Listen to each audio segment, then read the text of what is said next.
Shalom, puji Tuhan. Seri yang keempat kita bicara tentang kemenangan, menjadi jemaat yang menang dalam versi kemenangan jemaat Tiatira. Kita memperhatikan jemaat ini bahwa dari 7 jemaat Tuhan, saya memperhatikan hanya jemaat Tiatira yang tidak ada himbauan, tetapi diberikan kesempatan. Jemaat yang lain, ada 2 jemaat yang namanya Smyrna dan Philadelphia tidak dicelah oleh Tuhan. Tetapi 5 jemaat dicelah oleh Tuhan dan disuruh bertobat. Tetapi jemaat Tiatira tidak dihimbau, tidak diminta Tuhan. Biasanya Tuhan berkata, bertobatlah. Tetapi jemaat ini sangat berbeda. Saudara, kita perhatikan dan kita akan membaca itu mulai dari ayat 18 pasal 2. Kita akan bergantian dari ayat 18 kita akan akhiri sampai 29. Saya akan baca bergantian bersama dengan saudara dari pasal 2 surat Wahyu. Demikian firman Tuhan, dan tuliskanlah kepada malaikat jemaat di Tiatira. Inilah firman anak Allah yang matanya bagaikan nyala api dan kakinya bagaikan tembaga.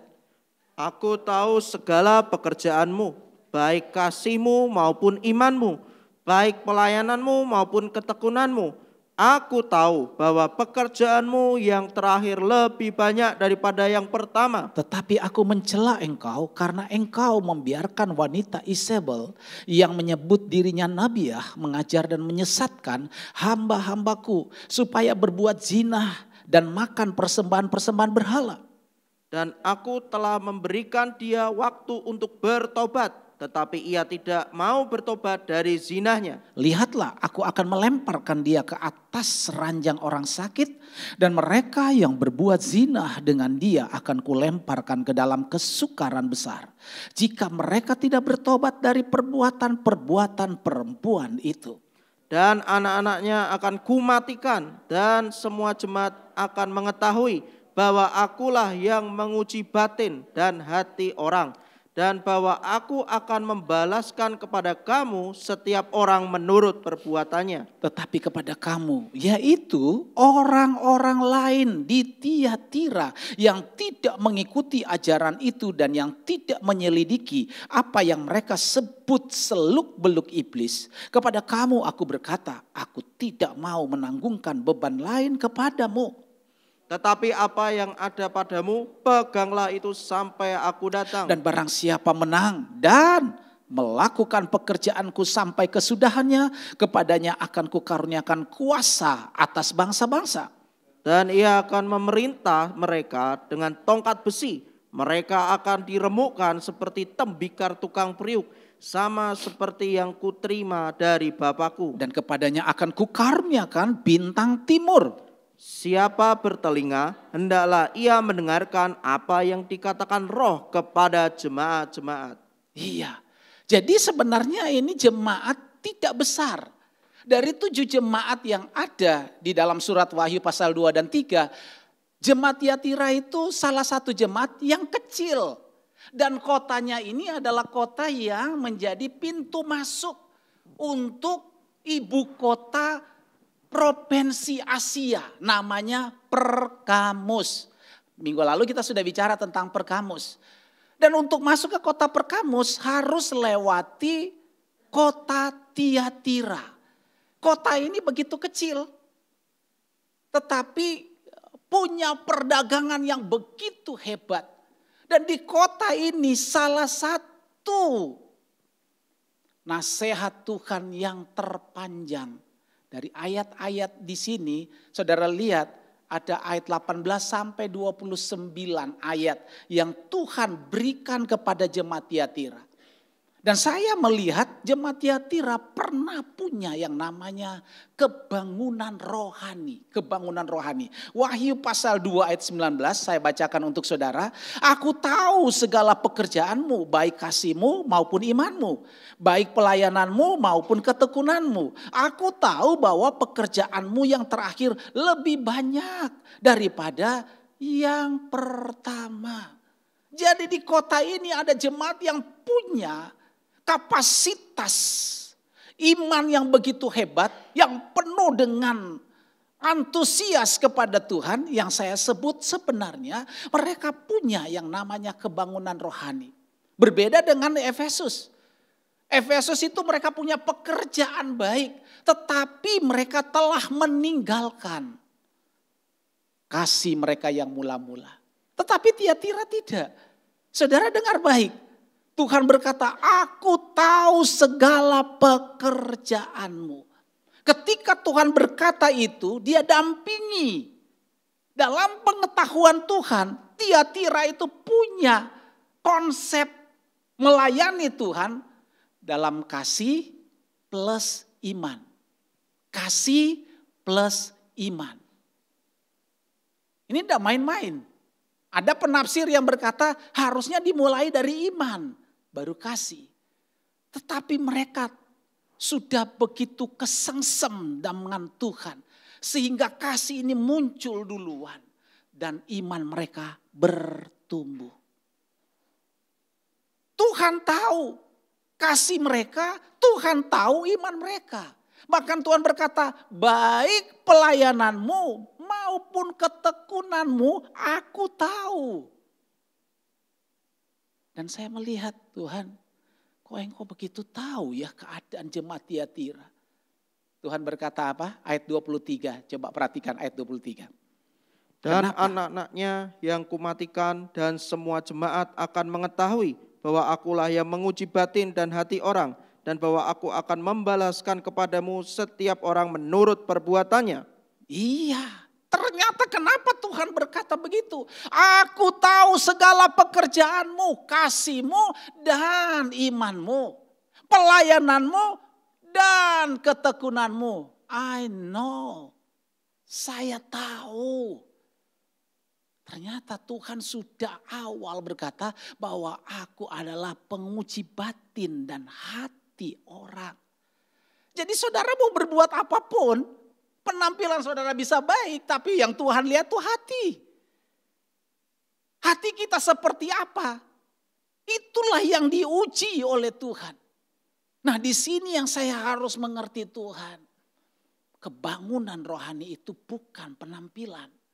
Tetapi kalau iman kita dan kasih kita itu lengket menjadi satu paket dalam pelayanan, maka ekspresi pelayanan kita menjadi lebih baik. Sehingga Tuhan berkata, aku tahu pekerjaanmu yang terakhir itu jauh lebih hebat dari yang pertama. Makanya saya katakan tadi berbeda dengan orang-orang di Efesus. Orang Efesus itu pekerjaan yang pertama hebat, terakhirnya tidak. Tetapi orang Tiatira pekerjaannya yang terakhir yang hebat. Ini sesuatu standar gereja yang perlu dipelajari oleh kita. Ini standar gereja. Makanya catatan saya setelah kebangunan rohani ini, jemaat Tiatira mengalami kemerosotan. Kenapa mereka mengalami yang namanya kemerosotan rohani? Baca ayat yang ke-20. Tapi aku mencela engkau, karena engkau membiarkan wanita Isabel yang menyebut dirinya nabiah, mengajar dan menyesatkan hamba-hambaku, supaya berbuat zina dan makan persembahan-persembahan berhala. Iya, jadi sebenarnya kebangunan rohani jemaat Tiatira itu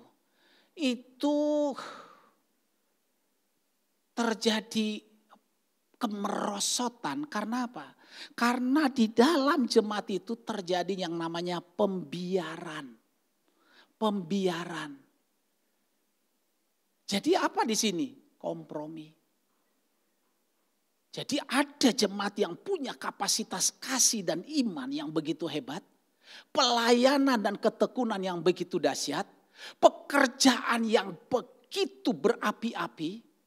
Tetapi di dalam jemaat Tiatira dibiarkan ajaran Isabel itu berkembang biak. Dan ini terjadi. Gereja Tuhan akhir zaman kelihatannya begitu hebat. Banyak sekali saya perhatikan. Gereja-gereja begitu hebat. Penyembahannya begitu dahsyat. Nyanyinya luar biasa. Tapi membiarkan ajaran Isabel ini menyusup. Dan yang biarkan itu siapa? Sudah pasti pemimpin. Makanya beberapa kali saya bilang sama saudara, bukan saya tidak mau ikut-ikutan seperti teman-teman kita yang lain. Bukan. Saya kepengen juga gereja tempat kita ibadah ini nyaman. Tapi saya tidak mengizinkan ada sesuatu yang duniawi boleh masuk di gereja ini. Enak mana sih saudara kalau ibadah? Terang-terang kayak gini atau gelap-gelap? Lebih enak terang ya Pak? Karena memang kita anak-anak terang kok. Kenapa mesti dibikin gelap? Kenapa harus dibikin remang-remang? Tiatira itu hebat kasihnya. Hebat imannya. Pelayanannya jagoan. Tekun. Bahkan pekerjaannya yang terakhir jauh lebih hebat dari yang pertama. Tapi Tuhan berkata, aku mencela engkau. Why? Karena engkau membiarkan hamba-hambaku disesatkan. Wah, ini yang Tuhan marah banget. Hamba-hamba Tuhan, saya tadi mencoba melihat referensi Isabel ini dalam Kejadian 1 Raja-Raja dan 2 Raja-Raja. Ternyata Tuhan begitu marah terhadap yang namanya Isabel. Kenapa? Karena dia menyesatkan dan membunuh nabi-nabi dan hamba-hamba Tuhan. Dan ini terjadi. Pembunuhan karakter hamba-hamba Tuhan bukan lagi melayani Tuhan. Tetapi sudah mulai berubah. Apa itu yang berubah? Mulai masuk ajaran duniawi. Yang ini Tuhan marah. Mau jadi hamba Tuhan supaya kelihatan hebat. Harus penampilannya hebat. Tapi kalau ini sudah masuk ajaran Isabel, Tuhan mencela. Bapak Ibu Saudara sekalian, kenapa saya seringkali bicara ini? Karena gereja kalau sudah terlibat dengan duniawi, ini akan menjadi musuhnya Tuhan. Yakobus pasal 4 ayat 4. Hai kamu orang-orang yang tidak setia, tidakkah kamu tahu bahwa persahabatan dengan dunia adalah permusuhan dengan Allah? Jadi barang siapa hendak menjadi sahabat dunia ini, ia menjadikan dirinya musuh Allah. Iya, hai kamu orang-orang yang tidak setia. Alkitab terjemahan lama itu berkata, hai kamu orang-orang pesina. Kenapa pesina?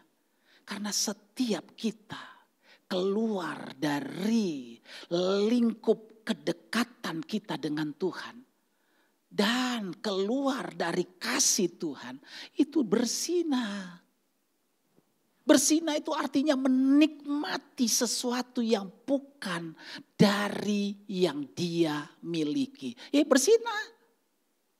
Kenapa hidup dengan dunia ini menjadi duniawi itu bersinah?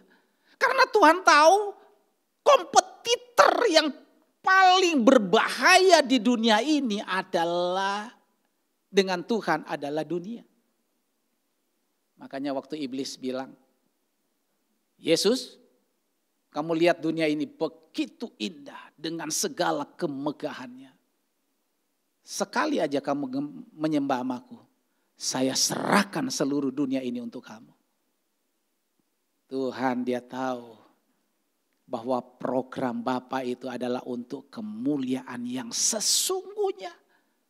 Banyak orang tuh kejarnya yang dilihat. Makanya kasih dan iman itu harus berjalan bareng. Tuhan berkata apa? Apa yang kamu lihat itu bukan iman. Tetapi apa yang tidak kamu lihat itu adalah sebuah pengharapan. Dan ini yang sedang kita tunggu. Tuhan sebentar lagi pengharapan yang kami tunggu yaitu kemuliaan Tuhan itu pasti terjadi. Asalkan kita tidak bersinah dengan dunia ini. Dan itu yang ditawarkan Isabel. Banyak orang berpikir, masa sih tidak bisa nikmati teknologi. Teknologi dinikmati untuk kemuliaan Tuhan. Bukan dinikmati untuk sebuah kebanggaan. Makanya ada ancaman. Tuhan berkata apa dalam ayat 22 sampai 23? Lihat, aku akan melemparkan dia ke atas ranjang orang sakit. Dan mereka yang berbuat zina dengan dia akan kulemparkan ke dalam kesukaran besar. Jika mereka tidak bertobat dari perbuatan-perbuatan perempuan itu. Dan anak-anaknya akan kumatikan dan semua jemaat akan mengetahui. Saudara dengar baik. Isabel ketika dia menawarkan ajaran ini. Ini yang Tuhan bilang hati-hati. Ancaman Tuhan adalah bagi mereka yang bersinah. Maksudnya secara rohani. Kalau berzina secara jasmani saya pastikan saudara-saudara sini top. Tidak mungkin. Dari model saudara yang begini nih saya pastikan rohani saudara ciamik. Hebat. Amin. Tapi peluang untuk berzina dengan dunia masih terbuka. Apalagi kalau dia kepepet. Apalagi kalau sudah bilang jual barang. Kepengen untung besar. Orang mau untung besar. Mau ndak mau. Harus apa? Bohong. Teman saya dia bilang. Pak, papa saya bilang. Kamu kalau enggak bohong gimana? Bohong-bohong dikit lah. Supaya untungnya akan ada. Lah kamu kerja bakti kok. Tapi aku enggak bisa Pak. Enggak bisa, kamu harus lakukan itu. Dia cerita ke saya sambil nangis. Karena dia merasa hati nuraninya enggak cocok. Kerja seperti itu saya bilang. Supaya enggak cocok, keluar dari pekerjaan itu, cari pekerjaan baru. Pak, keahlian saya cuma itu. Tidak. Kamu Tuhan kasih banyak karunia dan talenta untuk kamu bisa kerja yang lebih hebat. Kita harus memilih. Kita harus memastikan kenapa ancamannya aku akan melemparkan dia ke atas ranjang orang sakit. Kepada siapa? Bagi mereka yang bersinah dengan dia. Dengar baik. Ini tidak main-main. Kalau Tuhan bicara ini serius. Dan Tuhan berkata yang kedua, ku lemparkan dia ke dalam kesukaran besar. Kalau kita lolos tidak kena sakit tidur di atas ranjang, kita kena yang kedua. Ku lemparkan dia ke dalam kesukaran besar. Apa itu? Sebuah peristiwa yang tidak akan mungkin terhindar bagi mereka yang kehilangan kasih, iman, pelayanan, dan ketekunan. Dan pekerjaan yang baik untuk Tuhan, maka Tuhan katakan itu bersinah terhadap dunia. Aku akan lemparkan dia ke kesukaran besar. Apa itu? Sebuah peristiwa. Nanti akan ada antikris. Ini karena memang Tuhan bilang kesukaran besar. Referensinya saya baca begitu. Kesukaran besar ini adalah kesukaran di mana tidak akan pernah terjadi dan tidak akan terjadi lagi. Dengar baik kata-kata itu. Tidak pernah terjadi dan tidak akan pernah terjadi lagi. Artinya cuma sekali peristiwa, satu periode, 3,5 tahun. Namanya kesukaran antikris. Mengerikan. Ini yang saya bilang sama Tuhan, Tuhan, aku mau. Aku harus berjuang.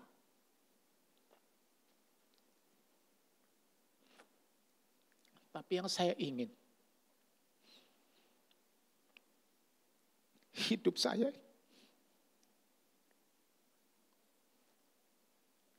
konsentrasi. Bapak Ibu. Karena saya tahu, saya sangat paham. Waktu ini tidak lama. Sangat cepat. Nanti kalau dia datang, kita tidak sempat berbuat apa-apa. Karena Tuhan yang bilang, aku datang seperti kilat. Tapi kalau aku bisa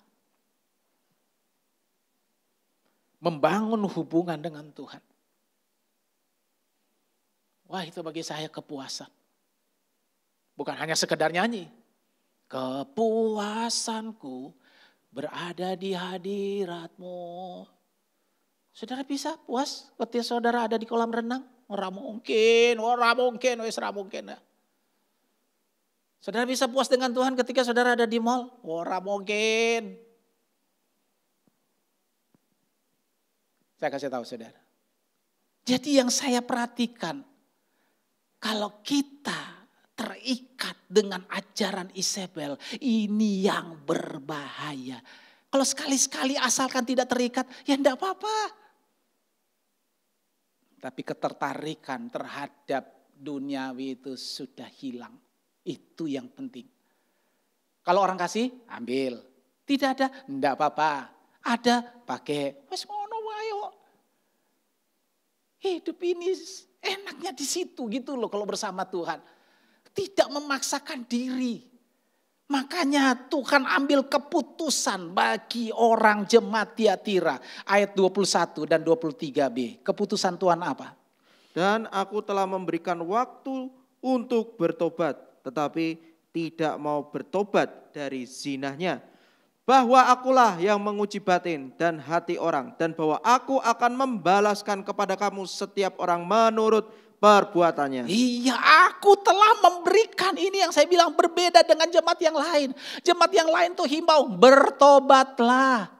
Tapi kali ini Tuhan, aku telah memberikan dia waktu bertobat. Artinya apa?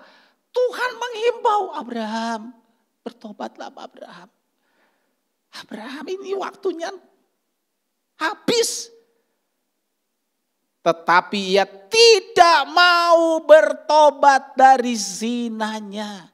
Jadi kalau Tuhan memutuskan hukuman tidak salah. Kenapa? Karena sudah diberikan anugerah. Saya katakan inilah keputusan Tuhan, tegas tapi beralasan. Why? Ada kesempatan tapi tidak digunakan. Boleh jalan-jalan? Boleh, saya sarankan saudara jalan-jalan. Boleh masuk mall? Boleh, saya sarankan saudara masuk mall. Untuk apa? Testing. Terikat enggak saudara dengan mall? Ketika saudara jalan-jalan, terikat enggak saudara dengan jalan-jalan? Testing. Ketika saudara mulai merasa semuanya sama aja. Pulang-pulang sampai rumah, mandi-mandi, saya masuk kamar, ini tempat terbaik yang pernah aku punya di dunia ini. Apa? Kamar saya.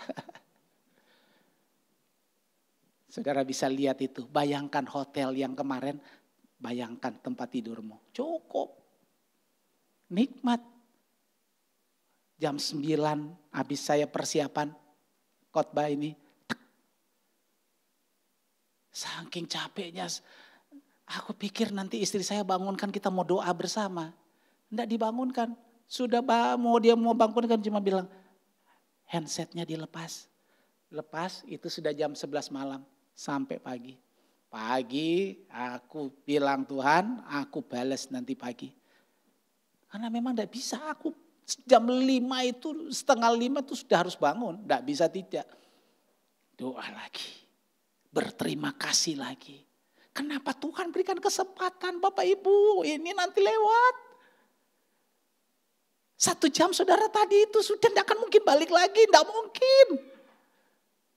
Tadi malam yang saudara nikmati seperti begitu tidak mungkin balik hari ini. Makanya hari ini kita berbuat yang jauh lebih baik. Orang Tiatira melakukan yang terakhir jauh lebih hebat daripada yang pertama.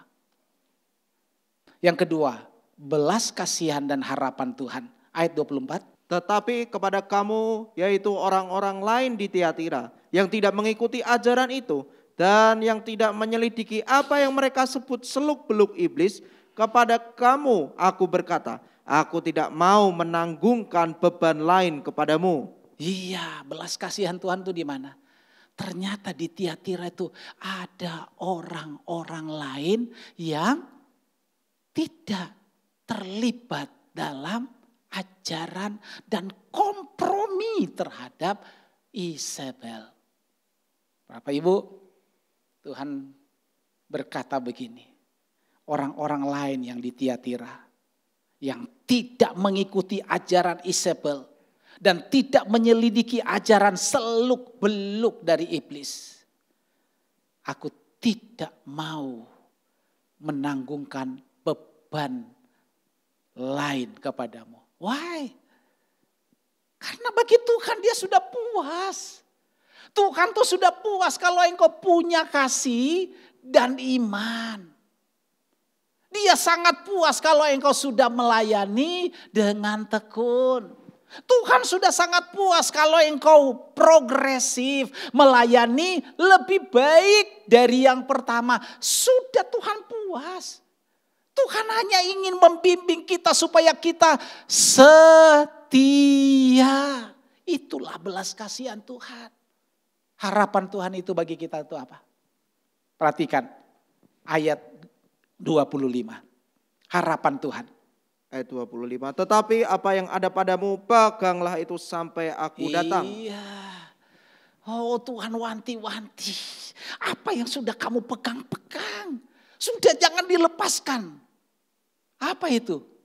Kebenaran. Apa itu? Firman Tuhan. Amsal pasal 19 ayat 16.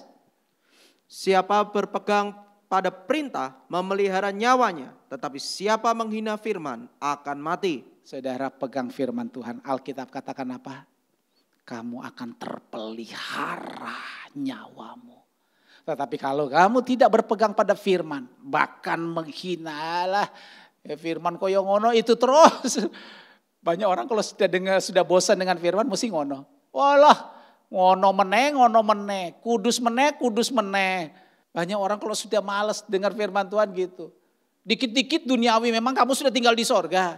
Tuhan bilang kalau kamu menghina firman, mati. Perhatikan Filipi pasal 2 ayat 16.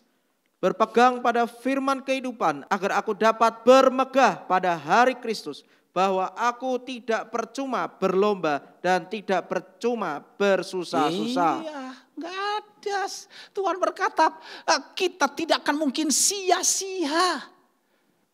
Perjuangan kita tidak mungkin sia-sia. Kenapa? Ketika engkau berpegang pada firman kehidupan, agar itu membuat kita bermegah. Ternyata firman ini kebenaran, satu waktu akan terbukti.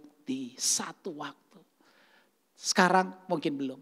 Tapi besok ketika mulai engkau nikmati kemuliaan Tuhan. Waduh Tuhan, ini toh yang aku pegang dengan tekun firman-Mu. Tidak percuma. Tidak sia-sia. Yang terakhir ayat 26. Jaminan Tuhan bagi mereka yang menang. Dan barang siapa menang dan melakukan pekerjaanku sampai kesudahannya, kepadanya akan kukaruniakan kuasa atas bangsa-bangsa. Iya, barang siapa menang. Artinya, kalau barang siapa itu artinya apa Bapak Ibu? Barang siapa? Siapa saja. Ternyata di Tiatira itu ada yang cenderung berkompromi dengan ajaran Isabel, ajaran duniawi, tapi ada yang tetap Tuhan kasih nasihat, tetap berpegang. Karena barang siapa menang dari persoalan duniawi dan melakukan pekerjaanku, yang pertama, aku berikan dia kuasa untuk bangsa-bangsa. Yang kedua, ia akan memerintah bersama dengan Tuhan. Pakai tongkat dari Tuhan. Itu otoritas. Kita sekarang ini mungkin jadi orang biasa, enggak apa-apa. Tapi sebentar lagi, kalau detik ini aja Tuhan datang, berikutnya saudara sudah ikut memerintah bersama dengan Tuhan. Itu yang aku tunggu. Itu yang membuat aku semangat. Ayat 28 katakan, kepadanya akan ku karuniakan bintang timur. Kenapa bukan bintang barat? Kenapa bukan bintang utara? Kenapa bukan bintang selatan? Karena bintang timur itu ada artinya. Wahyu 22 ayat 16. Kita baca sama-sama aja yang ada di slide. Yang ada di LCD. 2, 3. Aku Yesus telah mengutus malaikatku untuk memberikan kesaksian tentang semuanya ini kepadamu bagi jemaat-jemaat. Aku adalah Tunas, yaitu keturunan Daud, bintang timur yang gilang gemilang. Tuhan bilang apa? Aku akan karuniakan kepadamu bintang timur. Bagi mereka yang menang. Yang tetap mempertahankan kasih plus iman. Pelayanan dalam ketekunan. Pekerjaannya progresif terus lebih baik dari yang pertama. Maka Tuhan katakan, aku akan mengaruniakan kepadamu bintang timur. Ternyata bintang timur di sini adalah Tuhan sendiri berkata, akulah Tunas, keturunan Daud, bintang timur yang gilang gemilang. Saudara, kalau umpama saudara menang, saya kasih hadiah. Ini jadi milik. Itu artinya kalau saudara menang, dalam versi jemaat Tiatira, maka saudara akan menjadikan Yesus, bintang timur, menjadi kepemilikan. Itu menjadi milik kita. Apa itu? Gilang gemilang. Apa tuh gilang gemilang? Cemerlang. Bersinar. Orang kalau menang, dia apa? Kemenangannya gilang gemilang. Apa itu? Kemenangan yang terus menerus dinikmati dalam suasana sukacita yang tidak bisa digantikan dengan apapun. Itulah kemenangan kita. Saudara harus berjuang. Semua kita harus berjuang. Tidak ada yang terkecuali kalau kita mau menikmati bintang timur menjadi milik kita. Haleluya. Amin.